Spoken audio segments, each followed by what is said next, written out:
সংবাদ পাঠিকা থেকে রূপালী পর্দায় একটি নাম শবনম বুবলী। চলচ্চিত্র বসগিরি দিয়ে বড় পর্দায় যাত্রা শুরু করে আজ পর্যন্ত 2 ডজনের মতো ছবিতে অভিনয় করেছেন তিনি। চলচ্চিত্রের পাশাপাশি ফটোশুট, শোরুম উদ্বোধন সব মিলিয়ে ব্যস্ত সময় পার করছেন এই জনপ্রিয় নায়িকা। কিন্তু ব্যস্ততার মাঝে ফের শিরোনামে উঠে এলো শবনম বুবলীর নাম। সম্প্রতি শাকিব খান ও বুবলীকে ঘিরে নতুন এক গুঞ্জন ছড়িয়ে পড়ে সামাজিক মাধ্যমে। গুঞ্জন, শবনম বুবলী নাকি আবারও অন্তঃসত্ত্বা। কলকাতার একটি দৈনিক পত্রিকার অনলাইন সংস্করণে প্রকাশিত হয় এই খবর।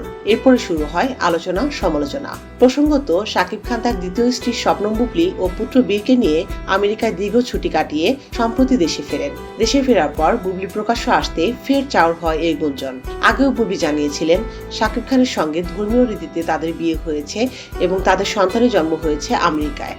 এমনকি কয়েক মাস আগে ছেলের নাগরিকত্ব সংক্রান্ত কাজে দম্পতি আবারও আমেরিকায় যান, যার ছবিও সামাজিক মাধ্যমে শেয়ার করেছিলেন বুবলী। তবে এসব গুঞ্জনে বিরক্ত শবনম বুবলী নিজেই দিলেন স্পষ্ট বক্তব্য। তিনি বলেন, আমার ব্যক্তিগত জীবন নিয়ে বিভিন্ন সময় নানা ধরনের গুজব রটানো হয়। এবারে খবরটিও সম্পূর্ণ গুজব, এর কোনো ভিত্তি নেই। সবশেষে বলা যায়, গুঞ্জনের বাইরে নিজের কাজ নিয়ে মনোযোগী থাকতে চান শবনম বুবলী, আর সত্য মিথ্যার হিসাব সময় বলে দেবে।